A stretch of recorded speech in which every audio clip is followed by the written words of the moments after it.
अस्सलामुअलैकुम, good morning Lahore. जागो लाहौर में आप सबको खुश आमदीद कहते हैं जनाब। एक हंसती मुस्कुराती खूबसूरत सी सुबह के साथ मैं हूं मुनीब आसिफ।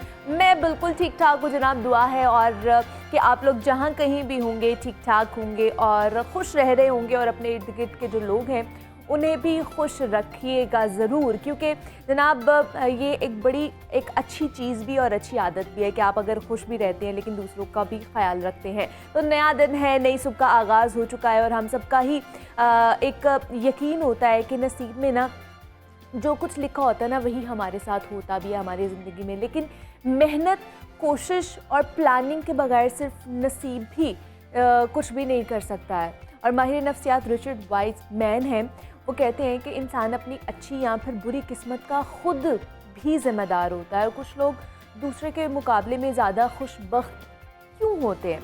अगर आप खुद से ये सवाल कर रहे हैं ना तो ज़रा सब्र कीजिए और अपने इस ख्याल पर दोबारा से गौर कीजिए कि माहिर नफ्सियात रिचर्ड वाइज़मैन क्या कहते हैं कि लोग अपनी अच्छी या बुरी किस्मत खुद बनाते हैं। उन्होंने लोगों की ज़िंदगी में किस्मत के किरदार का मुतालिया किया है और वो अपने इस मुताले को बाकायदा एक साइंसी तहकीक करार देते हैं, और जिसमें उन्होंने बदकिस्मत अफराद का मवाजना उन अफराद से किया है जो ख़ुद को खुश नसीब कहते हैं। और उस रिसर्च के मुताबिक नए मौक़े से फ़ायदा उठाने का ज़्यादा इन्हिसार उस पर होता है कि आया आप अपने दिल की सुनते हैं या नहीं सुनते। और खुश नसीब लोग अपने दिल की बात पर अमल करने से कभी भी नहीं घबराते हैं और उनको अगर कोई चीज़ ठीक लगती है तो ये छलांग लगाकर उसमें कूद पड़ते हैं और यूं दूसरों से आगे निकल जाते हैं। और उसके बरक्स जो बदनसीब लोग होते हैं उनकी फितरत होती है कि वो चीज़ों का ज़रूरत से ज़्यादा जायज़ा लेते रहते हैं और असल सूरत हाल को नज़रअंदाज कर देते हैं, और यही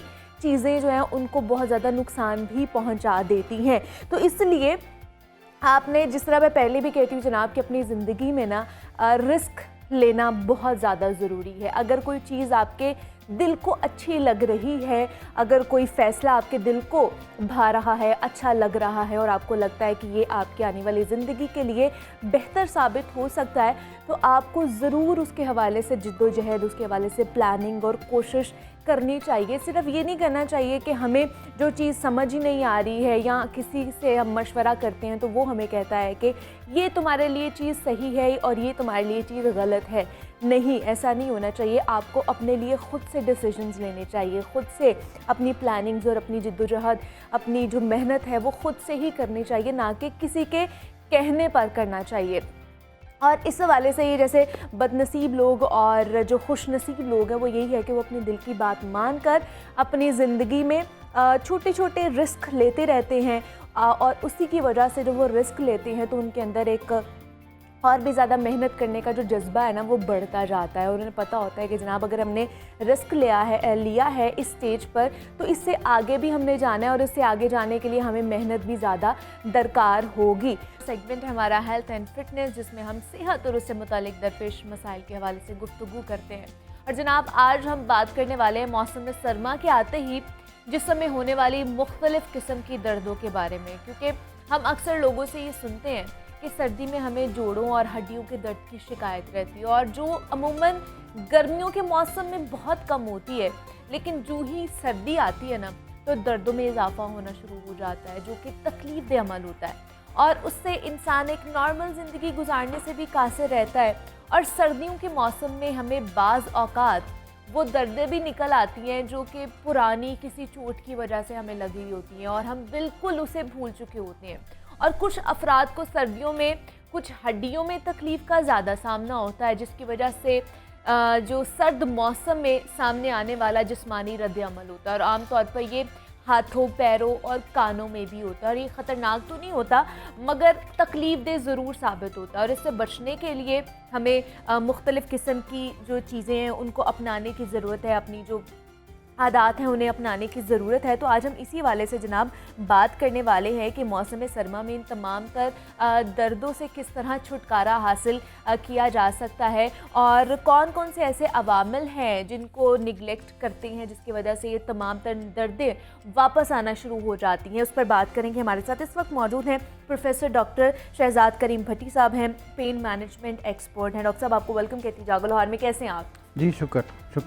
डॉक्टर साहब जैसे मैंने बात करी थी कि सर्दियों के मौसम में ख़ासतौर पर जोड़ों और हड्डियों की जो दर्दें हैं वो निकलना शुरू हो जाती हैं, मतलब बहुत पुरानी दर्दें भी निकलना शुरू हो जाती हैं जो अमूमन हम लोगों को भूल चुकी होती है कि फ़लाँ टाइम पे ये चोट लगी थी या ये हड्डी में फ्रैक्चर हुआ था, और वो बिल्कुल ठीक हो जाती है, लेकिन सर्दी आते ही वो उसमें भी शिद्दत इख्तियार कर जाती है। तो इसकी क्या वजह है, रीज़न्स क्या हैं इसके? बिल्कुल ठीक आपने कहा कि सर्दियों में वो दर्दें भी निकल आती हैं जो कभी बंदे को पता भी नहीं होता, और फिर बाद में याद आता है कि ये तो चोट मुझे किसी वक्त लगी थी। बिल्कुल ऐसे ही है। अच्छा, ये नेचुरल बात है।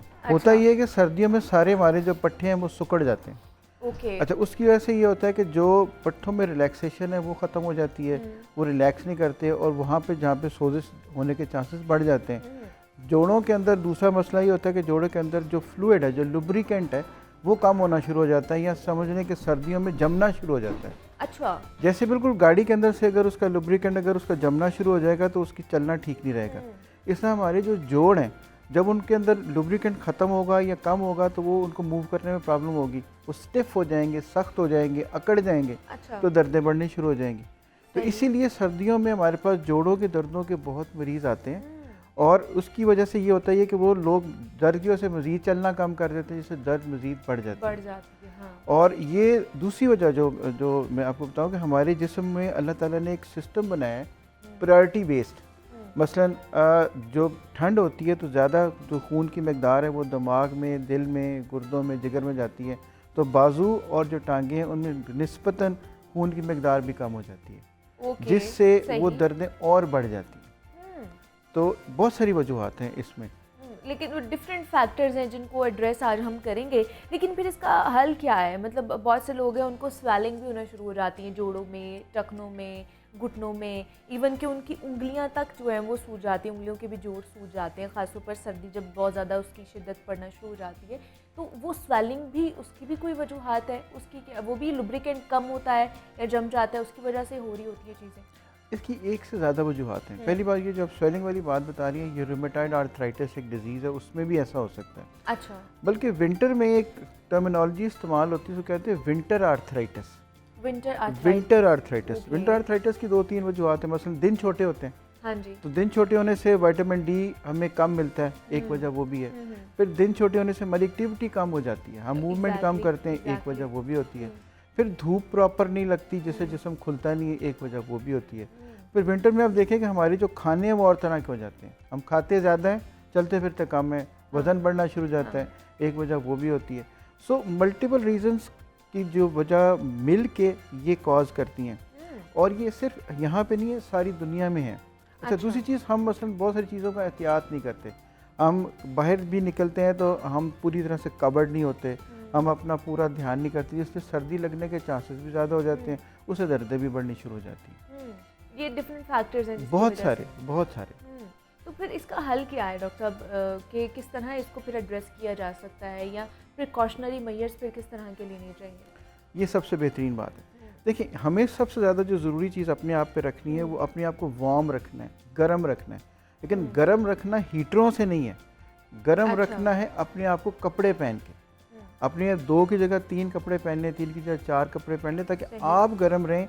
कमरा गर्म बेशक नहीं भी है तो गुजारा हो जाता है।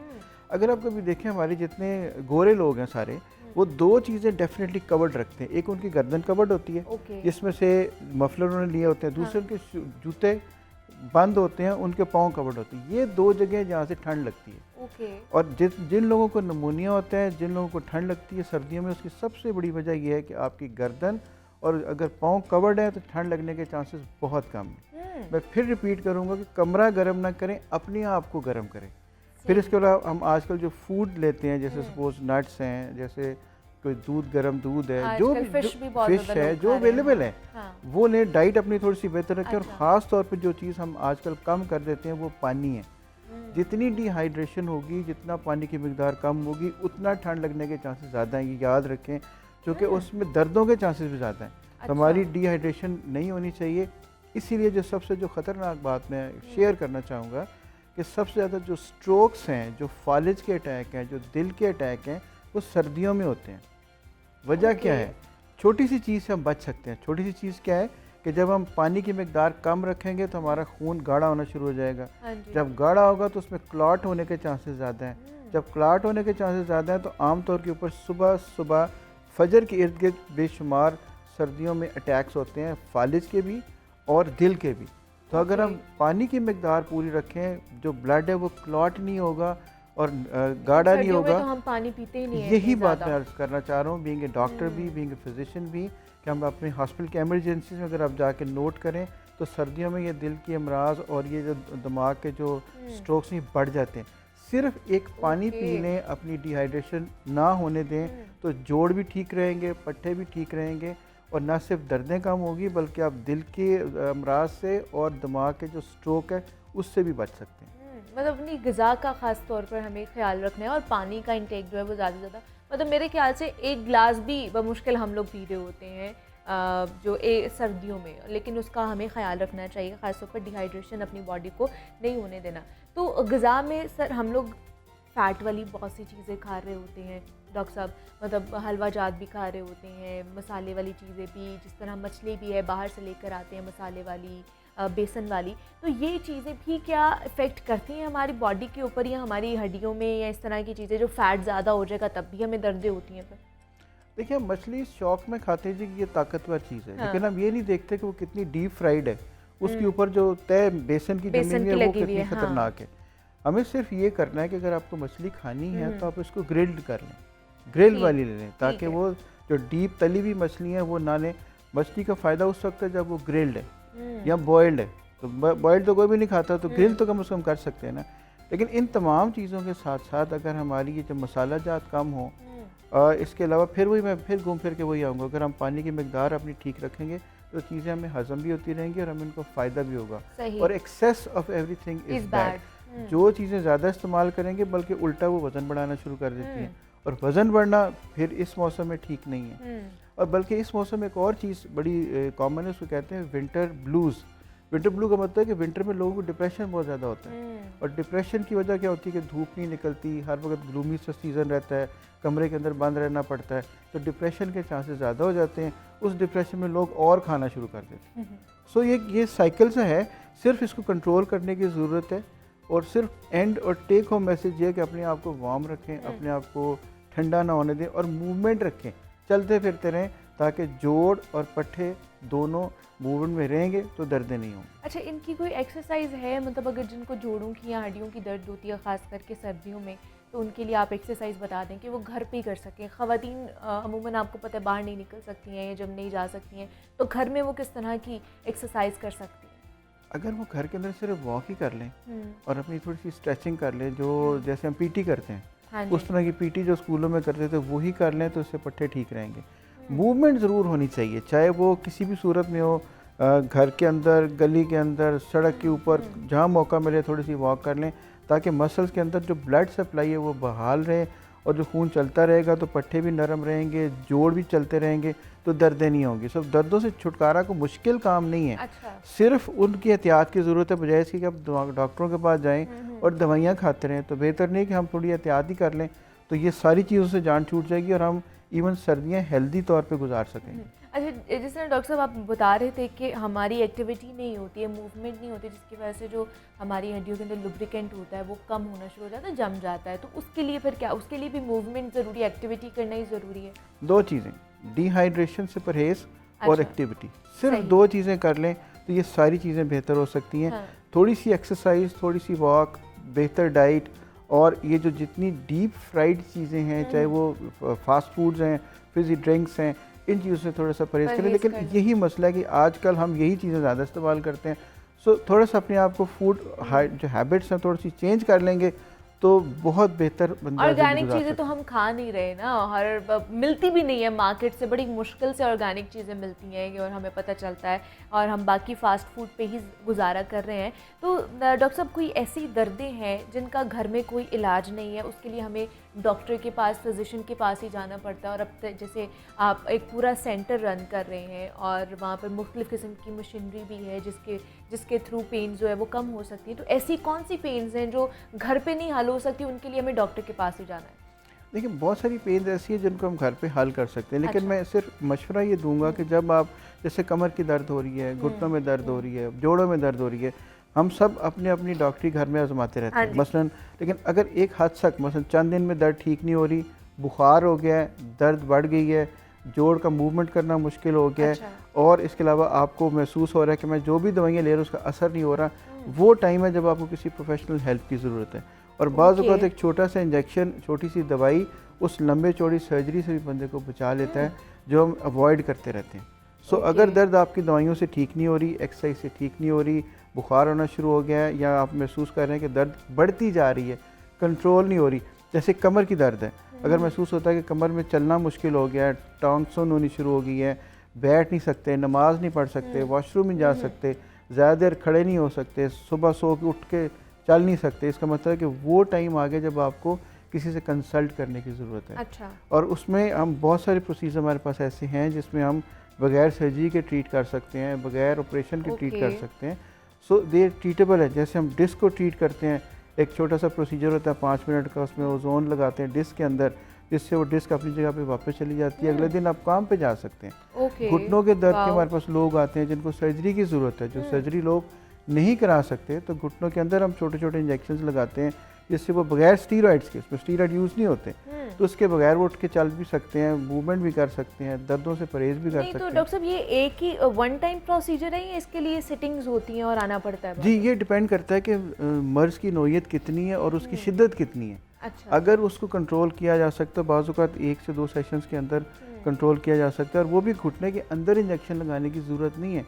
हम अल्ट्रासाउंड के ज़रिए उस मसल में इंजेक्शन लगा देते हैं जो दर्द कर रहा है। वो तो 3 से 5 मिनट का काम है, उससे तो उठे और अपने काम पे चले, वापस चले जाए। मतलब इतनी अब जो है साइंस ने तरक्की कर ली है। जी, जो कि साइंस कहती है आप टारगेटेड हों, आपको जो चीज़ करनी है उसका आपको टारगेट पता होना चाहिए, उसके ऊपर आप हिट करें और उसके ऊपर आपको सक्सेस लें, और जितना वक्त बच सकता है उसको बचाएं। एग्जैक्टली। लेकिन फिर भी जनाब इतना ज़्यादा लंबा चौड़ा प्रोसीजर पर जाने से बेहतर है कि आप एहतियात कर लें। एहतियात से बढ़कर और कोई चीज़ नहीं है। एहतियात करेंगे तो आपकी सेहत भी अच्छी रहेगी और तमाम तर चीज़ों से, दर्दों से आप बचे रहेंगे। हमारे साथ प्रोफेसर डॉक्टर शहजाद करीम भट्टी साहब मौजूद थे, पेन मैनेजमेंट एक्सपर्ट हैं। डॉक्टर साहब बहुत शुक्रिया आपके वक्त का कि आप यहाँ पर आए और सर्दियों के दर्दों की जनाब हल हमें मिल चुका है और किस तरह आपने इन पर काबू पाना है वो भी आपको पता चल गया। यहाँ पर छोटी सी ब्रेक लेते हैं, मिलते हैं इस ब्रेक।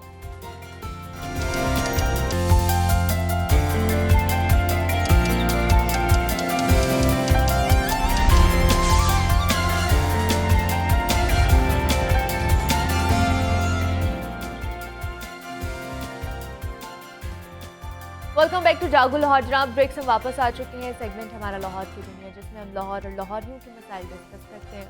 और जनाब किसी ने क्या खूब कहा है कि हमसे पहले भी मुसाफिर कई गुजरे होंगे, कम से कम राह के पत्थर तो हटाए जाते। और जनाब इंसान परदेश में कई मजबूरियों से आता है। परदेश यानी कि ऐसी जगह जहाँ पर अपना घर ना हो, बचपन और जवानी हमारी वहाँ पर ना गुजरी हो, खून के रिश्ते वहाँ पर मौजूद ना हो और अपनी ज़मीन, अपनी मिट्टी वहाँ पर ना हो। और किसका दिल करता है कि अपना परदेश छोड़कर वो कहीं और चला जाए, कहीं और बस जाए। और किसका दिल करता है कि अपने माँ बाप, बहन भाई और उनको अकेला छोड़कर किसी दूसरे शहर में जा बसे। यकीनन किसी का भी नहीं चाहता, पर क्या करें, तुझसे भी दिल फरेब हैं गम रोज़गार के। जनाब अपने साथ हसीन यादों को लिए आँख को नम किए मुसाफिर जब बस टर्मिनल पहुंचता है ना, तब वहाँ के हालात उसको एक जहनी मरीज़ बना देते हैं। करोड़ों की आमदन के बावजूद सिटी बस टर्मिनल ज़बोहाली का शिकार है। सहूलियात का फुकदान है वहाँ पर और मुसाफिरों के लिए साफ़ पानी का भी कोई बंदोबस्त नहीं है, ना ही वॉशरूम्स वहाँ पर मौजूद हैं। फैमिलीज़ के साथ आने वाले मुसाफिरों को शदीद मुश्किलात का वहाँ पर सामना करना पड़ता है। और सिटी बस टर्मिनल सिकंदरिया कॉलोनी 2004 में तामीर किया गया था और 18 साल में ही उसकी हालत जो है वो अबतर हो चुकी है। और बस टर्मिनल सिकंदरिया कॉलोनी से सालाना तकरीबन 18 से 20 करोड़ रुपए रेवेन्यू इकट्ठा होता है।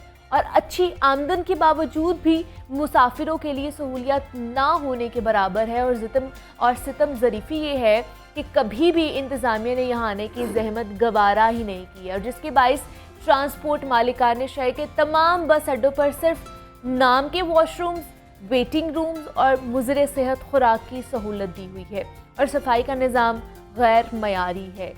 बसें सफ़र की जो बुनियादी सहूलतें होती हैं ना, उनकी अदम दस्तियाबी समेत नाकारा होने के बायस बड़े हादसात का भी मौजब बन सकती है। मगर महकमा ट्रांसपोर्ट के जो हुक्काम हैं अपने दफातर के अंदर ही अलादीन के चिराग के ज़रिए बैठे बैठे उन्हें फ़िटनेस सर्टिफिकेट थमा देते हैं और उनका कारोबार खूब चल रहा है और खूब चमक भी रहा है। तो मुसाफिरों के मसाइल का हल और इंटर बस जो टर्मिनल है उनको तबाही से बचाने के लिए क्या क्या इक़दाम किए जा रहे हैं, हुकूमत क्या कर रही है, इस पर आज हम बात करेंगे। हमारे साथ इस वक्त मौजूद है शबीर हैदर ज़फ़र है, नुमाइंदा लाहौर न्यूज़ है। शबीर, आपको वेलकम कहती हूँ जागो लाहौर में। कैसे हैं आप? मैं ठीक, अल्लाह का शुक्र है। शबीर साहब, बसेस का भी हाल हमारे सामने है जिसके बारे में हम बात करते रहते हैं कि कोई नई बस नहीं है, सूरत हाल बड़ी अबतर होती जा रही है। अब जो टर्मिनल्स हैं, बसों के अड्डे जो हैं, उनकी भी सूरत हाल जो है वो गैर होती जा रही है, संगीन सूरत हाल होती जा रही। फुटेजेस भी आप देख रहे थे, मतलब बैठने की जगह वहाँ पर नहीं है, इतनी गंदगी है वहाँ पर। क्या मतलब कौन जिम्मेदार है इनका, क्या सूरत हाल बनती जा रही है ये? मुनीबा, मैं आपको पहले नंबर तो बताऊं कि ये शहर में दो तरह के अड्डे हैं। अच्छा। एक है सी कैटेगरी, जिसको सी टर्मिनल कहते हैं, और एक होता है डी क्लास। एक सी क्लास आ जाता है, एक डी क्लास। सी क्लास जो होता है वो अड्डे हैं जो गवर्नमेंट के अंडर आते हैं, जिनमें रेवेन्यू तमाम गवर्नमेंट के खजान में जा रहा है। उनमें है लारी अड्डा बदामी बाग है, सिटी बस टर्मिनल सिकंदरिया कॉलोनी है, जिसकी अभी मैं बात करी थी, जिन्ना टर्मिनल ठोकर न्याज बेग है, और एक प्राइवेट बस अड्डा टर्मिनल है।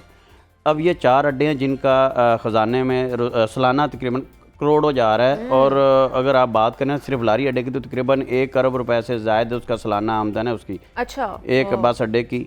और डी क्लास में वो आते हैं जो प्राइवेट बस अड्डे हैं डी क्लास में, जिनमें प्राइवेट लोगों की मलकियत होती है। वो अपनी मर्ज़ी से उनकी सहूलत देते हैं, अपनी मर्ज़ी के किराए जो भी डी क्लास के ऊपर जो सहूलत दे रहे हैं उस तरह के किराए भी ले रहे होते हैं। हाँ। अब जो बस टर्मिनल आते हैं दूसरे सी क्लास में आ जाते हैं। जैसे आप बात करते हैं हम लारी अड्डा बदामी बाग की, सबसे पहले कि सबसे बड़ा बस अड्डा वो है। अच्छा। और उस बस अड्डे को अगर व्हीकल ऑर्डिनेंस 1965 के मुताबिक बात की जाए तो उसके मुताबिक हर बस अड्डे की 4 दीवारी होनी चाहिए, सिक्योरिटी होनी चाहिए, और 2 गेट होने चाहिए। एक गेट जहाँ से गाड़ी इंटर हो रही है, दूसरा गेट जिससे गाड़ी बाहर निकल रही है। इधर तो एक भी नहीं है। और सिक्योरिटी सकते हो कि मुसाफिर जहाँ से दाखिल हो रहे हैं उनकी अच्छी तरीके से चेकिंग की जाए और मुसाफिरों को चेकिंग करने के बाद बस तक पहुँचने दिया जाए। अब यहाँ पे आप देख लें कि ये हालत है कि कोई 4 दीवारी नहीं, कोई सिक्योरिटी नहीं, जहाँ से मर्ज़ी गाड़ी इंटर हो, जहाँ से मर्ज़ी गाड़ी आउट हो, और जहाँ से मुसाफिर मर्ज़ी जिसका जहाँ से दिल करे वो इंटर हो जाए और जहाँ से दिल करे निकल जाए। बात आ जाती है, ये बस अड्डा है वो यहाँ से सालाना 1 अरब रुपए आमदन है। और वहाँ की सूरत हाल ये है कि वहाँ खड़ा होने को दिल नहीं करता, कि कुछ इलाके ऐसे हैं कि वहाँ से आप गुजर नहीं सकते। अच्छा। और एक उन्होंने जनरल बस स्टैंड वो एक बना दिया है जहाँ पे मुसाफिरों के बैठने के लिए जगह, और दूसरा तमाम जितना भी बस अड्डा है जहाँ पे पुराना उसको आप पुरानी बसें खड़ी होती हैं नॉन एसी, वहाँ पे खड़े होने के लिए जगह भी नहीं है, बैठने के लिए जगह भी नहीं है, वॉशरूम तक ऐसे हैं कि वहाँ पे खड़े होने के लिए दिल नहीं करता। अब ये जो सवालिया निशान है एक इंतज़ामिया के ऊपर आ जाता है, और उसके बाद जो आ जाती है आपके बात करें महकमा ट्रांसपोर्ट है, हुकूमत है, ये क्या कर रही है, मुसाफिरों को क्या सहूलत दे रही है। अब सिटी बस टर्मिनल की बात करते हैं तो 18 साल के अंदर ये हालत होगी कि 1 साल हो गया उसके वाशरूम बंद हुए हुए। अच्छा, सही। 1 साल गुजर गया पूरा। 1 साल के अंदर अभी तक उसके वाशरूम को ऑपरेशनल नहीं किया जा सका कि उसके वाशरूम कम अज़ कम ऑपरेशन किए जा सकें, किए जाएँ, ताकि जो मुसाफिर आते हैं सबसे ज़्यादा इशू फैमिलीज़ को होता है। जो बच्चे लेकर आ रही होती हैं फैमिलीज़, उन बच्चों के लिए प्रॉब्लम होती है। उनको आप दूसरे मस्जिद में या दूसरे बस अड्डे पे किसी जगह पे उसको जाना पड़ता है, अगर बच्चा बहुत ज़्यादा परेशान कर रहा है तो वहाँ पे ये हालत है, जिसकी 18 से 20 करोड़ रुपए सालाना आपकी आमदन है, और वहाँ से आप कमा रहे हैं। ये नहीं है कि वहाँ पे लगा रहे हैं और वहाँ पे आप कमाई कर रहे हैं। वहाँ पे मुसाफिरों को बुनियादी सहूलत तो देना आपका हक़ है। क्यों नहीं बुनियादी सहूलत दी जा रही? हम वक्तन फ़वक्तन इसको हाईलाइट करते रहें।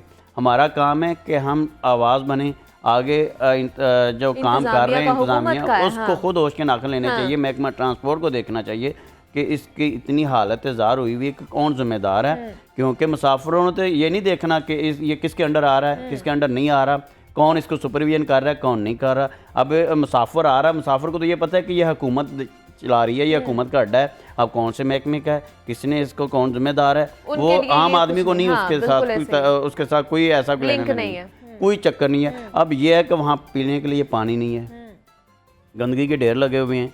ये 2004 में बना था। हाँ जी। और इस पे तकरीबन रोज़ाना की बुनियाद पे 3 से 4,000 5,000 अगर मुसाफिर सफ़र कर रहे हैं, फॉर एग्जाम्पल एक बात कर रहे हैं, और ये लारी अड्डा है, वहाँ से 1.5 लाख रोज़ाना मुसाफिर जाते हैं तकरीबन, एक से लाहौर से दूसरे शहरों में जाते हैं और आते भी हैं तकरीबन। ये अंदाज़न ये है कि जो ज़राए के मुताबिक कि 1.5 से 2 लाख मुसाफिर हैं जो सफ़र कर रहे हैं। और इसी तरह ये सिटी बस टर्मिनल है, यहाँ पे गाड़ियाँ तो उन प्राइवेट जो ट्रांसपोर्टर्स उनकी खड़ी होती हैं, और हुकूमत का काम है कि बुनियादी सहूलत देना। मुसाफिर जो आ रहे हैं, टिकट लिए उन्होंने, उनके लिए बैठने की जगह हो, पीने के लिए पानी हो, साफ़ पानी हो, और उसके साथ उनको वाशरूम अगर है तो वाशरूम्स वगैरह अच्छे तरीके से बना होना चाहिए।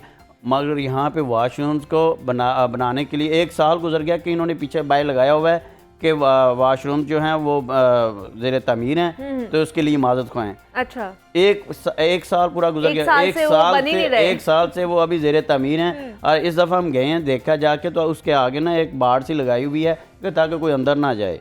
अच्छा। और ये हालत है कि वाशरूम के वहाँ पे इंतजामिया को कोई बंदा जाके इंस्पेक्शन नहीं करता, ये सिर्फ अपने कमरों के अंदर बैठ के ही सिर्फ ऐलानात किए जाते हैं।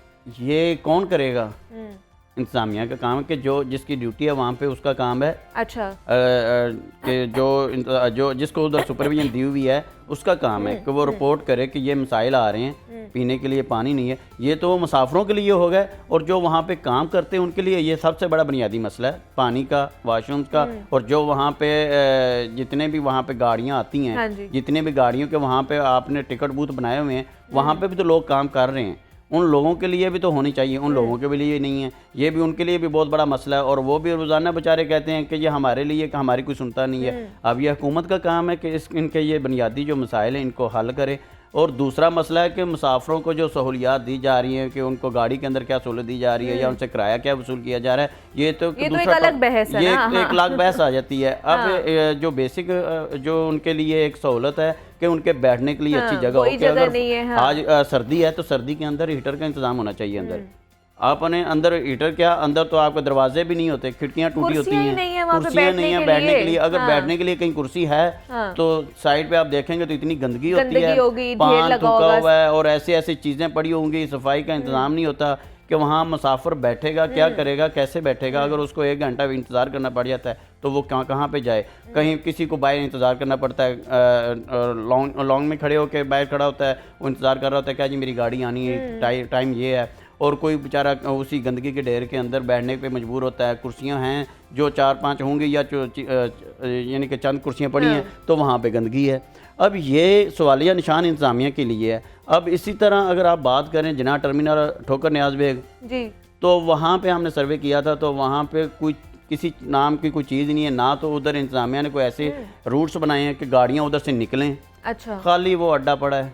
अब उसका रेवेन्यू अगर फॉर एग्जाम्पल 10 से 11 करोड़ आ रहा है, मगर वो खाली है, उसको क्यों नहीं इस्तेमाल किया जा रहा।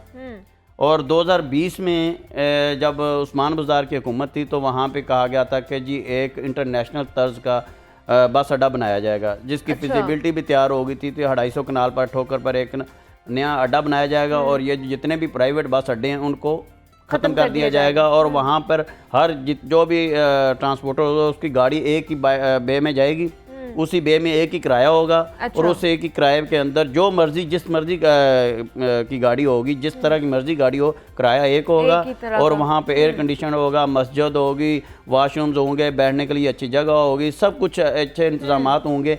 ये वो फिजिबिलिटी भी बनवाई गई थी आईडैप कंपनी के से, एक 3 तर्ज का उसके डिज़ाइन बनवाए गए थे। अच्छा, सही। ये 2020 की बात थी। उस वक्त आईडैप को 10 दिन की मोहलत दी गई थी कि 10 दिन के अंदर आप ये डिज़ाइन तैयार करें और इसकी अप्रूवल करवा के तो ये एक इंटरनेशनल तर्ज का एक बस अड्डा बनाएंगे लाहौर के अंदर, जिससे तमाम जितने भी प्राइवेट बस अड्डे उनको ख़त्म किया जाएगा, ताकि तमाम बसें जो वहाँ पे लगेंगी। अब वो जो बस अड्डा है कहाँ गया, उसका जिम्मेदार कौन है? बन के गायब हो गया है। गायब हो गया। हाँ। कौन है उसके पीछे?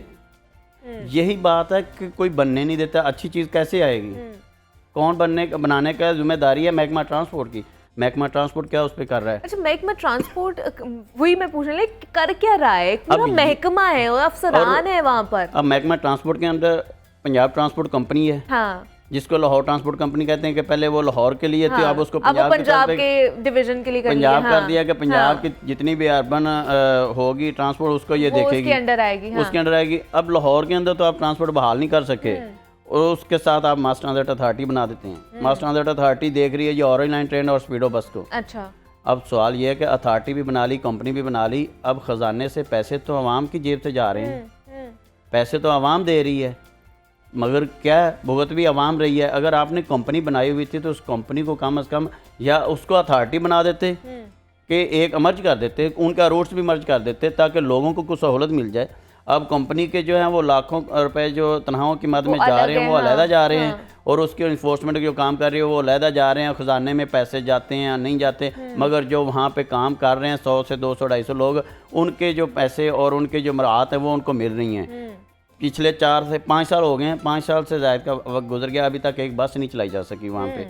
उनके जो 19 रूट्स बंद हुए थे वहाँ पे एक बस नहीं चल सकी, मगर क्या है कि वो भी तनख्वाही ले रहे हैं। ये महकमा ट्रांसपोर्ट की जिम्मेदारी है। और उसके बाद यहाँ मास ट्रांजिट अथॉरिटी बड़े शहरों में ये स्पीडो बस चला के, मुल्तान है, रावलपिंडी है और लाहौर में ये स्पीडो बस चला के ये उनकी जिम्मेदारी होगी, तो उसके बाद वो भी बरी ज़िम्मा है। अब महकमा ट्रांसपोर्ट की ये जिम्मेदारी बनती, सेक्रेटरी ट्रांसपोर्ट की बनती है कि अगर उसकी ये चीज़ें नहीं बुनियादी सहूलतें दे रहे तो उनसे पूछा जाए, अगर जो हेड्स आपने बनाए हैं कि क्या वजह क्या आ रही, क्या मसाइल आ रहे हैं, ये महकमा सेक्रेटरी ट्रांसपोर्ट इसका भी जवाब दे है। ये जो बस अड्डे हैं कि बस अड्डों के ऊपर बुनियादी सहूलियात क्यों नहीं है। सेक्रेटरी ट्रांसपोर्ट किसी से मिलते भी हैं? यही तो सवाल है किसी से मिलते भी है, किसी ने देखा भी है कौन है वो?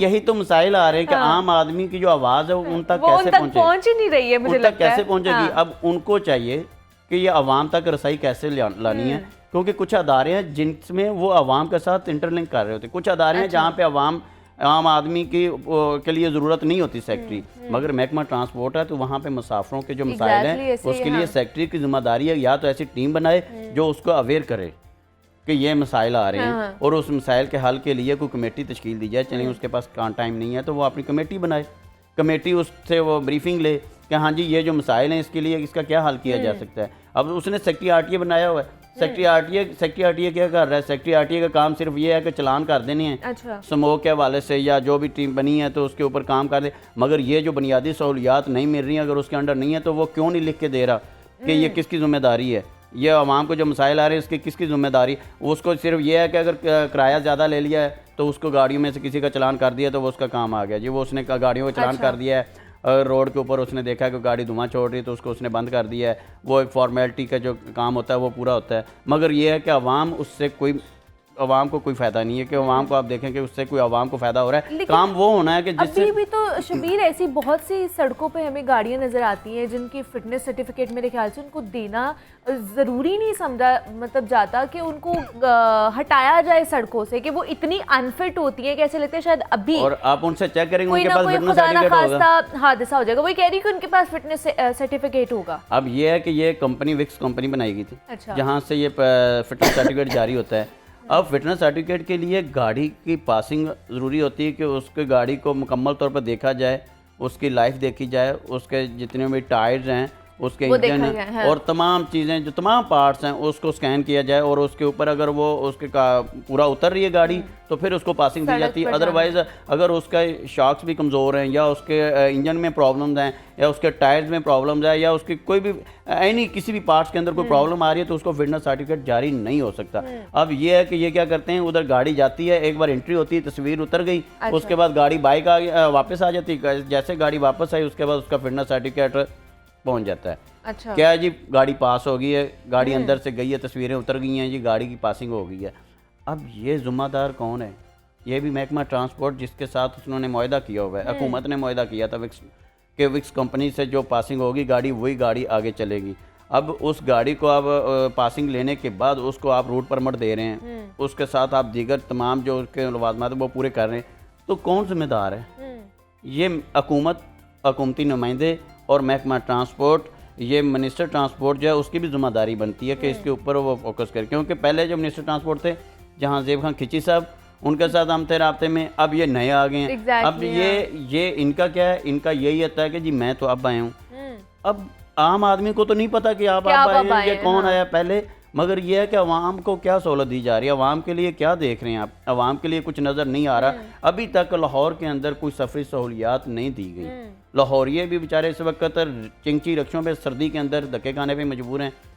आपने कहा कि जी आपको इको फ्रेंडली बसें लाएंगे। हाँ, वो ये आ रही थी कि ऑन साहब लास्ट टाइम हमारे साथ आए थे तो उन्होंने कहा था कि जी बस ये फिजिबिलिटी रिपोर्ट बन गई है, सर्वे हो गया है, इलेक्ट्रिक बसेज आ रही हैं। हमारा सवाल ये है, आम आदमी ये कहता है कि ना इको फ्रेंडली आए ना इलेक्ट्रिक आए, कम से कम कोई तो बस चले जिससे आम आदमी जो है एक जगह से अपने घर से अपनी मंजिल तक पहुंच सके जहाँ पे उसने जाना है। दूसरा इन्होंने बनाया था कि ट्राम मनसूबा है जी जो 35,000 मुसाफिर लेके जाया करेगी जल्लो मोड़ से ठोकर न्याज बेग। अच्छा। ये भी जहांजीब खान खिची साहब के दौर में ये ट्राम मनसूबे का एक इन्होंने फिजिबिलिटी रिपोर्ट तैयार की थी, वो भी डंप हो चुकी है, वो भी रिपोर्ट कोई नहीं है।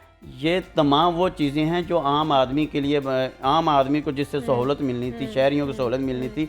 गरीब आदमी अगर सफ़र करता है तो उसको सफरी सहूलियत, क्योंकि इस वक्त जितनी महंगाई चल रही है कोई भी ना तो कोई मोटरसाइकिल चला सकता है, आम आदमी गरीब गाड़ी तो दूर की बात है, गाड़ी तो दूर की बात है, मोटरसाइकिल नहीं चलती। और मोटरसाइकिल चलाने के लिए भी उसको अब 200 का 250 का अगर 1 लीटर पेट्रोल लेना तो उसने कितना किलोमीटर जाना, 30 किलोमीटर, और वो 30 किलोमीटर के बाद फिर उसको पेट्रोल। अब इसलिए वो बेचारा, उसको अगर सस्ती सहूलत दी जाए, सस्ती सफरी सहूलत, जिससे उसको 40 रुपए में 50 रुपए में वो सफ़र कर सके, 100 रुपए में वो आ जा सके, तो उसको वो फ़ायदा होगा। या उसको वो फ़ायदा है कि वो 500 रुपए का पेट्रोल डलवाए और रात को फिर सुबह के लिए फिर पेट्रोल देखे।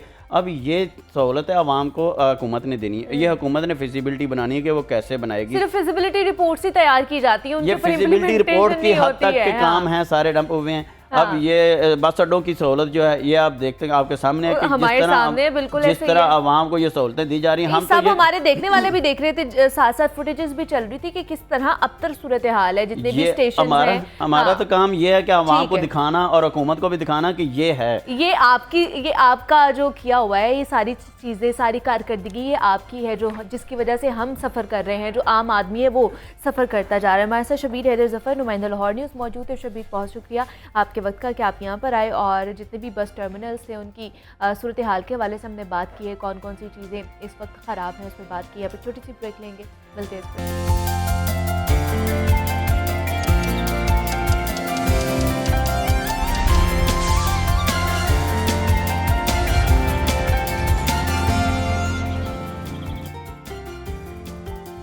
वेलकम बैक टू जागो लाहौर। जनाब, ब्रेक से वापस आ चुके हैं और अब कुछ बात हो जाए हमारी यानी कि ख़वातीन के हवाले से। जनाब, औरत को आप किसी भी रिश्ते में देखें, वो अपना तन मन धन सब कुर्बान करने की हिम्मत रखती है और हमारे मुआशरे में 50% से ज़ायद आबादी जो है ख़वातीन पर मुश्तमिल है।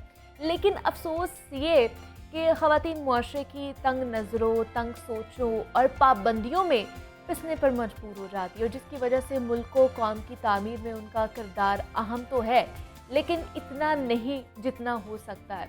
ख़वातीन को मजबूत और हुनरमंद बनाना हम सब की जिम्मेदारी है, और जब भी वुमेन एम्पावरमेंट की बात की जाती है ना, तो वसाइल की कमी का जिक्र सबसे पहले होता है, और दूसरा कि सरकारी सतह पर कोई खातिर ख्वाह इक़दाम नहीं किए जाते हैं हमारे लिए। लेकिन मेरे पास आज एक बहुत बड़ी खुशखबरी है, और वो ख़बर ये है कि women chamber of commerce and Punjab small industries corporation के इश्तराक से ख़वातीन के हकूक़ के तहफ़्फ़ुज़ के लिए women resource centre and incubators बनाया गया है, जिसमें ख़वातीन को तालीम व तरबियत और हुनर सिखाया जाता है। और ये बहुत बड़ी एजाज़ की बात है हमारे लिए कि एक तालीमी इदारे में एक ऐसा सेंटर बनाया गया है जहाँ ख़वातीन को हर तरह से मदद फराहम की जाती है। तो जनाब, ये वुमेन रिसोर्स सेंटर है क्या, इसमें कितने डिपार्टमेंट्स हैं, किन किन चीज़ों की तालीम और तरबियत दी जाती है और क्या हुनर वहाँ पर सिखाया जाता है, इस पर हम डिटेल में गुफ्तगू करेंगे। हमारे साथ इस वक्त मौजूद हैं सुहेब ज़फ़र हैं जो कि प्रोजेक्ट डायरेक्टर है women resource centre and incubators के, और जनाब फ़ातिमा सलीम ने भी हमें ज्वाइन किया है जो कि सोशल मीडिया मार्केटिंग ट्रेनर हैं। वुमेन रिसोर्स सेंटर से ही इनका ताल्लुक है। तो मैम, सुहेब आपको भी वेलकम कहती हूँ और फातिमा आपको भी वेलकम कहती हूँ जागो लाहौर में। कैसे हैं आप दोनों? ठीक ठाक है। अच्छा सुहेब, आप ही से शुरू करना चाहूँगी, प्रोजेक्ट डायरेक्टर हैं आप इस प्रोजेक्ट के, तो मुझे बताइएगा कभी ये प्रोजेक्ट आपने शुरू किया, इनिशिएटिव किस तरह लिया आपने इस प्रोजेक्ट का? पहले तो मैं लाहौर न्यूज़ की टीम का शुक्रगुजार हूँ कि उन्होंने ये मौका दिया हम लोगों के इस प्लेटफॉर्म से हम बताएं। वुमेन रिसोर्स सेंटर बेसिकली हो ये रहा था कि इंक्यूबेशन, बिज़नेस इंक्यूबेशन है। बेसिकली हो ये रहा था कि बिज़नेस इंक्यूबेशन खुल रहे थे HEC के इश्तराक से यूनिवर्सिटीज़ में। अच्छा। अगर आप हमारा डेमोग्राफिक देखें तो बहुत सी ख़वातीन ऐसी हैं जो यूनिवर्सिटीज़ में नहीं हैं, तो वो ख़वातीन के ऐसे इंक्यूबेशन सेंटर में या ऐसी कैपेसिटी बिल्डिंग सेंटर में कहाँ जाएं? यूनिवर्सिटीज़ में नहीं जा सकते। सही। इस आइडिया को सामने रखते हुए वुमेन चैम्बर और पंजाब स्मॉल इंडस्ट्रीज़ जो हैं, इन्होंने ये एक इंक्यूबेशन सेंटर स्टार्ट किया जिसमें वो ख़वातीन जो किसी और इंक्यूबेशन में नहीं जा सकती या टेक्नोलॉजी बेस्ड बिजनेस नहीं है, but they want to do the business, what should they do? They come to this centre, वो उसमें अप्लाई करते हैं। हमारा एक प्रोसीजर है, उसके थ्रू इंक्यूबेशन सेंटर में सेलेक्ट होते हैं और देन हम उनको कैपेसिटी बिल्डिंग में जो है ना सपोर्ट करते हैं। इंक्यूबेशन सेंटर बेसिकली मैं नाज़रीन के लिए भी बताना चाहूँगा कि इंक्यूबेशन सेंटर होता क्या है। इंक्यूबेशन सेंटर कोई तालीमी अदारा नहीं होता उस तरह के आप कहें कि जिस तरह MBA करवा रहा है या कोई डिग्री करवा रहा है, स्कूल या किसी कॉलेजेस में जाते इट हैं। Is more kind of practical कि आपने बिजनेस करना कैसे है। अगर मैं women resource centre and incubation की बात करूं तो हमने 4 महीने का कोहोर्ट रखा हुआ है। तो 4 महीने जो लोग हमारे पास सेलेक्ट होते हैं बिज़नेस आइडियाज़, हम 4 महीने में हमारी कोशिश होती है हम उनको कन्वर्ट करें रियल बिज़नेस में आइडिया में। ओके। अब इस 4 महीने को हमने 3 हिस्सों में डिवाइड किया हुआ है। अगर मैं फॉर एन ईज़ आपको बता दूं, पहला हिस्सा है आइडिया वैलिडेशन। आइडिया कोई लेकर आया है, अच्छा आइडिया है, उसको आप कह लें कि नोक परख करके उसको बेहतर तरीके से जो है हम प्रेजेंट करें कि ये आइडिया इस तरह इम्प्लीमेंट होना चाहिए। ठीक है। दूसरा तरीका है इम्प्लीमेंटेशन। दूसरे में हम चले जाते हैं जहाँ पे कैपेसिटी बिल्डिंग आती है। बिज़नेस प्लान कैसे बनेगा, बिज़नेस मॉडल्स कैसे होंगे उसके, आपने किन किन चीज़ों का ख्याल रखना है, मार्केटिंग कैसे होगी, फिर कैपेसिटी बिल्डिंग चलती है। थर्ड पोर्शन में हम उसको लेके जाते हैं जब कैपेसिटी बिल्डिंग भी हो जाती है, लॉन्चिंग स्टेज, जिसको हम कह लेते हैं कि हम एक्चुअल में जो है ना बिज़नेस लॉन्च करने लगे हैं या प्रोडक्ट लॉन्च करने लगे हैं। अब लॉन्चिंग स्टेज में 2 चीज़ों की ज़रूरत होती है आपको। आपने आइडिया भी कर लिया, आपने कैपेसिटी बिल्डिंग भी कर ली, ये करना है। आपके फाइनेंसिस एक चीज़, और आपके दूसरी चीज़ कि आपने उसको करना किस तरह है लॉन्च। ये 2 चीज़ें, या लिंकेजेस कैसे डेवलप करनी है, दूसरी चीज़ सॉरी है कि आपने लिंक डेवलप करने हैं मार्केट में जाए।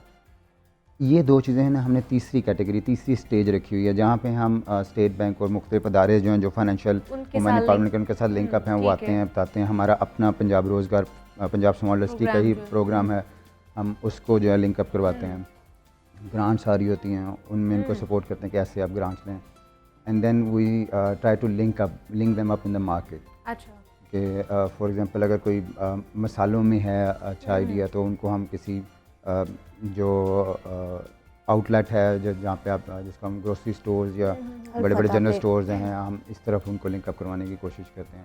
इसमें वुमेन चैम्बर भी हमारी काफ़ी सपोर्ट करते हैं क्योंकि कोलैबोरेटिव प्रोजेक्ट है उनका। पंजाब स्मॉल इंडस्ट्री तो इंडस्ट्री में डील कर ही रहा है, तो ये दोनों तरफ से जो है ना फिर हम उनको लिंकअप करवा के बिजनेस स्टैंड करने की कोशिश करते हैं। मतलब ये 4 महीनों का कोर्स होता है और उसको 4 कैटेगरीज में आपने डिवाइड किया 3 कैटेगरीज में आप कह लें, 3 स्टेप्स हैं, 4 स्टेप्स हैं, उनमें आपने किया हुआ है कि पहले स्टेजेस हैं जिसमें आपको मुख्तलिफ चीज़ों के हवाले से बताया जाता है कि आपने किस तरह अपना आइडियाज़ डेवलप करने हैं, उसको किस तरह आगे लेकर जाना है, काम किस तरह करना है, देन लॉन्च किस तरह करना है अपने आइडिया को, उस हवाले से बात करते हैं। लेकिन जनाब कोई भी आप बिज़नेस कर रहे होते हैं, कोई भी कारोबार कर रहे होते हैं ना, उसकी मार्केटिंग बहुत ज़्यादा ज़रूरी होती है। तो बात करते हैं फातिमा से, जनाब वो सोशल मीडिया मार्केटिंग ट्रेनर है, कि कितनी ज़रूरी है किसी भी कारोबार को बूस्ट देने के लिए किसी भी चीज़ के हवाले से मार्केटिंग करना। फातिमा क्या कहेंगी आप, मार्केटिंग कितनी ज़रूरी है किसी भी कारोबार को आगे ले पहुंचाने के लिए? बहुत ज़्यादा ज़रूरी है मार्केटिंग।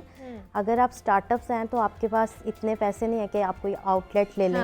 तो इसलिए सोशल मीडिया पे आप लोगों को मार्केटिंग सिखाते हैं यही 4 मंथ्स में कि आप अपनी प्रोडक्ट को सोशल मीडिया पे कैसे मार्केटिंग कर सकते हैं। आजकल तो इंटरनेट सबके घरों में ही है, तो पेज कैसे करना है मैनेज सारा उनको गाइड करते हैं, कैंपेन कैसे रन करनी है, कंटेंट कैसे आपने लिखना है, आपकी ऑडियंस कैसी है। अच्छा। तो इस तरह से सोशल मीडिया से रिलेटेड आपको गाइड करती हूँ। मैं सोशल मीडिया ट्रेनर हूँ वहाँ पे, और ये गाइड करते हैं आपको। लास्ट में सर ने जिस तरह बताया कि हमारे पास काफ़ी मसालों के, जिस तरह घर में लड़कियाँ कुकिंग करती हैं, सिंपल वर्ड्स में मैं बता दूँ कि आजकल इतनी महंगाई है कि नहीं आप कर सकते, अफोर्ड नहीं कर सकते। तो आप अगर कोई खाना अच्छा बना रही हैं तो हम उस पर भी सिखाते हैं, आप अपना किस तरह से लेके जाते हैं। कोई मसाला ले आता है, कोई हेयर ऑयल ले आती है। अच्छा। लड़की जिस तरह मैंने अपने हेयर्स में लगाया ड्राई है, तो वो अपना ब्रांड लेके आपने ब्रांडिंग का ब्रांड नेम कैसे सेलेक्ट करना है, लोगो कैसे डिज़ाइन करना है, पोस्ट कैसे डिज़ाइन करनी है आपने। और ऐसे हमारे पास काफ़ी ख़वातीन आई हैं जिनको हमने गाइड किया है कि लोगों पे आपने किस तरह करना है, आपने अपना जो लॉन्च है ब्रांड किस तरह, जिस तरह शैम्पू के होते हैं उस तरह ऑयल्स के, मसालों के, सारा गाइड करते हैं आपको। मतलब वो सारी वो उससे 4 महीने के कोर्स के अंदर जी, ये सारी और चीजें डेली होती हैं। ट्रेनिंग नहीं है, ये वीक में 2 बार होती है और बाकी दिन हम मार्केट में विजिट करने के लिए भेजते अच्छा, हैं। उनको जी, मार्केट में भी विजिट विजिट करने भेजते हैं करने कि किस तरह आप किस तरह जाके आपने- खुद अपनी आंखों से भी हाल देखें कि किस तरह बिल्कुल करना ऐसे चाहिए ही है। चीज़ों को। अच्छा, इसमें मैं एक चीज़ और ऐड करना चाहूँगा। ज़रूर। बेसिकली सोशल मीडिया आपकी लो कॉस्ट मार्केट होती है, बड़ी मार्केट होती है, हम नॉर्मली इसे इग्नोर कर रहे होते हैं। और दूसरा 2 दिन ट्रेनिंग रखने का मकसद यही है कि मार्केट से जब रिव्यू आता है तो it's better for them as well कि वो उसको कैसे अपनी प्रोडक्ट को या अपनी सर्विसेज को रिफाइन करें। मार्केट का रिजल्ट आता है, फिर उससे हम हमारे पास अपनी टीम भी है जो Okay. हायर की हुई है, बिजनेस डेवलपमेंट है, आईटी के बंदे हैं, सोशल मीडिया की ट्रेनिंग और बाकी टीम भी है। और हमारे पास पैनल में मेंटोर्स भी हैं जो मार्केट रिलेटेड मेंटोर्स हैं। हम फिर उनसे उनको लिंकअप भी करवाते हैं कि इसको रिफाइन करें।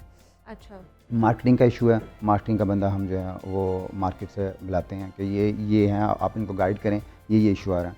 अल्दो हम खुद भी काफ़ी जानते हैं लेकिन हर बंदा हर चीज़ नहीं जानता, तो हम उसका रेलिवेंट बंदा उठाते हैं मार्केट से, ओके, उनसे रिक्वेस्ट ओके। करते हैं, उन्हें अपने सेंटर में बुलाते हैं, वो आके उनको गाइडेंस लेके जाते हैं।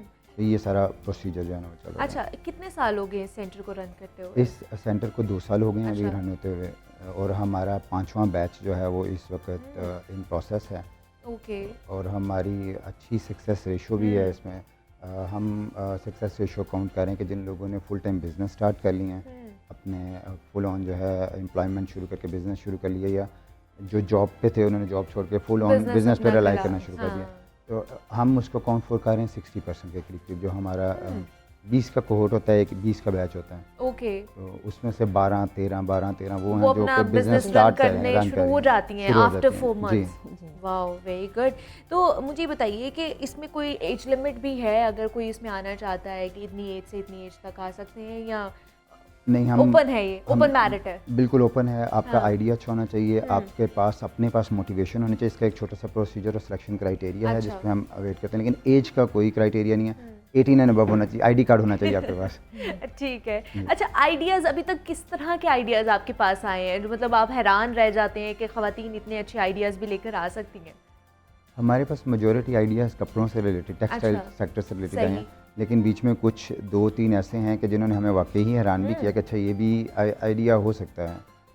हम ज़्यादातर इस वक्त जो काम कर रहे हैं वो एक जो आइडिया आता है उसको हम यूनिक कैसे बनाएं, ठीक है। एक तो यूनिक आइडिया आता है कि हम उसको यूनिक कैसे बनाएं, लेकिन मैं ये ज़रूर कहना चाहूँगा कि इस चीज़ ने मुझे ज़रूर हैरान किया कि ख़वातीन जितनी हार्ड वर्किंग है, that surprised me as well. ये मेरा पहला ऐसा प्रोजेक्ट है जो मैं ख़वातीन के साथ कर रहा हूँ कि उसमें वो जितनी ज़्यादा इनपुट देती हैं और जितनी एफर्ट्स कर रही होती हैं, मुझे अक्सर यही आ रहा होता है कि हमने भी घर जाना है, घर का काम भी करना है। आई वाज सरप्राइज कि मैं तो घर जाके आराम नाल लम्बे पै जाऊंगा कि बस बहुत हो गई और मैं कुछ नहीं कर और सकता, कुछ बस नहीं कर बहुत सकता, बाहर जी। काम करके आए हैं। लेकिन फिर ये हमारी हिम्मत होती है ख़वातीन ये की कि बाहर definitely भी होता है, काम जी। करती हैं, फिर घर जाके भी काम करती हैं, घर वालों को भी संभालना होता है। और पूरे पैशन के साथ हाँ, काम कर रहे हैं दोनों exactly। तरफ। तो अभी तक इन 2 सालों में कितनी ख़वातीन जो है आप लोगों से ट्रेनिंग ले चुकी हैं? कोई रेशो है, कोई फिगर्स हैं आपके पास? जी, अभी बैच 5 अगर कंप्लीट होता है तो हमारी 100 इंक्यूबेटर्स पूरी हो जाती हैं, Okay। क्योंकि हर बैच में 20 हैं, 80 20 अभी तक होगी, हो चुकी सही। हैं हमारी जो हैं हम्म, ख़वातीन। ठीक है। 80 का नंबर हम कंप्लीट कर चुके हैं ट्रेनिंग का। इट्स नॉट ओनली ट्रेनिंग, हम इसको खाली ट्रेनिंग में ही नहीं लेते कि हम कह रहे हैं हम इंक्यूबेशन कह रहे होते हैं, हम इंक्यूबेशन, क्योंकि इसका 3 हिस्से हैं। तो इंक्यूबेशन प्रोसेस से 80 ख़वातीन गुजर चुकी हैं, बैच 5 जो है वो इस वक्त 20 का मज़ीद, तो by the end of Feb हम 100 का टारगेट अचीव कर चुके होंगे। चले, वेरी गुड। अच्छा फातिमा, आइडिया जनरेट करना और फिर उसको सोशल मीडिया पर मार्केटिंग के थ्रू उसको वहाँ पर पुट करना, वहाँ पे क्योंकि डिफरेंट आपकी मार्केट होती है, टारगेट ऑडियंस होती है वहाँ पे आपको, तो उधर देखना कि हमारी किस तरह की टारगेट ऑडियंस होनी चाहिए, कितना मैटर करता है? जी, ये भी आपको वहाँ गाइड करते हैं हम कि किस तरह आपने अपनी ऑडियंस सेलेक्ट करनी है। जब हम कैंपेन्स रन करते हैं, सोशल मीडिया पे एड्स रन करते हैं, ये तो बहुत ज़्यादा ज़रूरी होता है, क्योंकि अगर हम ख़वातीन के कपड़े मेंस को भी दिखाने लगे, वो आपको इस तरह मार्केट आपकी, अगर मसाले हैं तो वो सबको मेंस वुमेंस को दिखाना पड़ता है, एड्स रन करते हैं। तो ये जो कपड़ों की है वो फिर हम एक वुमेंस ही सिलेक्ट करते हैं जब एड्स वगैरह रन करते हैं कि इन्हीं को हम दिखाएं जो देखना परचेज़ करना चाह रही हैं। और हमारे इसमें ये होता है कि जब आप बिज़नेस रजिस्टर करते हैं, NTN बनवाने जाते हैं, वकील आपसे इतने पैसे ले लेते हैं, बिज़नेस रजिस्टर करने जाते हैं इतने पैसे ले लेते हैं, तो हम आपको गाइड करते हैं, आप खुद किस तरह से NTN बना सकते हैं, खुद बिज़नेस किस तरह से रजिस्टर कर सकते हैं, ये इसी में हम आपको गाइड करते हैं सारा। वेबसाइट पे भी अगर आपको बनाने जाती हैं ना, क्योंकि वुमेन्स जब स्टार्टअप्स होती हैं उनसे इतने ज़्यादा चार्ज कर लेते हैं क्योंकि उनको पता ही नहीं होता कि काम तो इतना सा है। सब आपको बिज़नेस से रिलेटेड गाइड करते हैं, आपने रजिस्टर कैसे करना है, आपने सोशल मीडिया पे कैसे आना है, प्राइसिंग एंड कॉस्टिंग का कैसे निकालनी है आपने, उसके भी सेशन हम करवाते हैं। मतलब जितने भी सारे फैक्टर्स हैं उनको देखा और जाता है। सारा हाँ। उनको गाइड कर देते हैं। आगे जब आप बिजनेस करते हैं तो आप खुद से ये सारी चीज़ें मैनेज नहीं कर सकते, आपको कोई ना कोई एम्प्लॉय रखना पड़ता है, लेकिन आपको थोड़ा आइडिया होना चाहिए कि काम इतना है और हमने इतने पैसे पे करने हैं, ठीक है। ये भी आपको इसलिए सारी ट्रेनिंग देते हैं कि आपको खुद भी पता होना चाहिए कि इतने थोड़ी सी नो हाउ तो होनी चाहिए ना अपने काम के बारे में, कि इससे रिलेटेड जितनी भी चीज़ें हम अक्सर कर हमारे रहे पास हैं। खवातीन आई हैं NTN रजिस्टर करने के लिए, उसने तो हमसे 25 ले लिया, 30,000 ले लिया। हम 10 मिनट में उनको सिखा देते हैं कि आपने खुद किस तरह करना है, ऑनलाइन NTN कैसे। मतलब लोग बेवकूफ़ भी बना बिल्कुल जाते हैं ऐसे फिर जितनी हमारे पास खवातीन आई हैं जिन्होंने रजिस्टर करवाया है और या जिन्होंने वेबसाइट बनाई है या सोशल मीडिया पे मार्केटिंग जिन्होंने करवाई है, तो बहुत ज़्यादा चार्ज किया उन लोगों ने। अच्छा सुहेब साहब, दोबारा से मैं जानना चाहूँगी कि किस तरह अपने आप को रजिस्टर करा सकते हैं, ऑनलाइन रजिस्टर करा सकते हैं या जाके सेंटर में रजिस्टर कराना है। ख़वातीनें जो आपको देख रही हैं अगर वो आपसे लिंक करना चाहती हैं, और दूसरा ये कि सबसे पहले क्या उन्हें कोई फाइनेंशियल सपोर्ट होनी चाहिए उनके पास ऑलरेडी, या आप लोग वो प्रोवाइड कर सकते हैं? जी, फाइनेंशियल सपोर्ट होना ज़रूरी नहीं है। सही, हमारा एक मिसकंसेप्शन है कि अगर हमारे पास फाइनेंसेस नहीं है तो हम बिज़नेस बिजनेस नहीं कर कर सकते। सकते हैं। हाँ। हम बिल्कुल बिज़नेस कर सकते हैं। अगर आपका आइडिया इतना स्ट्रॉन्ग है तो फाइनेंसेस इन्वेस्टर्स हैं जो आपके पास आएंगे, आप फाइनेंस जनरेट कर सकते हैं स्कीम्स के थ्रू। तो हमारे सेंटर में रजिस्टर होने के लिए आपके पास फाइनेंसेस होना ज़रूरी नहीं है, अलबत्ता उसकी कुछ और आइडिया होना चाहिए आपके पास कि आप बिज़नेस करना क्या चाह रहे हैं। उसके कुछ पैरामीटर्स हैं, कुछ हम एवेल्यूएट करते हैं क्योंकि एप्लीकेशन इतनी ज़्यादा होती हैं, हम हर एक को कैटर नहीं कर सकते हैं उसमें जो है ना। फिर हमने उनमें से सेलेक्ट करना होता है कि कौन वाकई सीरियस है बिज़नेस शुरू करने के लिए। एक पूरा क्राइटेरिया, और वाकई उनका आइडिया ऐसा है कि जो वर्केबल आइडिया है। अगर कोई इंटरेस्टेड है, हमारे सोशल मीडिया हैंडलर्स हैं, आप वहाँ से कांटेक्ट कर सकते हैं। अब वोक टावर में हमारा ऑफिस है LG 1 पे, वहाँ फिज़िकली आ सकते हैं। ऑनलाइन लिंक आपसे शेयर कर देती है मेरी टीम जो है, जब आप हमें कांटेक्ट करते हैं। आप वुमेन रिसोर्स सेंटर अगर आप सर्च इंजन पर लिखेंगे यू विल फाइंड अस कि women resource centre, Facebook, Insta, हर जगह हमारी प्रेजेंस मौजूद है। अब वहाँ से लिंक आउट कर सकते हैं। अच्छा, ये वाला जो पूरा कोर्स जो आप लोग करा रहे हैं, इसके लिए वी हैव टू पे और इट्स फ्री ऑफ कॉस्ट? इसकी बेसिकली ये फ्री ऑफ कॉस्ट होता है, लेकिन क्योंकि हमारे यहाँ थोड़ा सा एक इशू ये होता है कि लोग जो फ्री ऑफ कॉस्ट चीज़ होती है ना उसको फॉर ग्रांटेड ले लेते हैं, सीरियस नहीं होते। सीरियस नहीं लेते इसके हैं। एक मामूली सी फीस रखी हुई है 2000, just to pick out the serious candidates के जो वाकई ही करना चाह रहे हैं, तो ये उसके लिए है। अच्छा, 2000 पर मंथ है इसकी फ़ीस।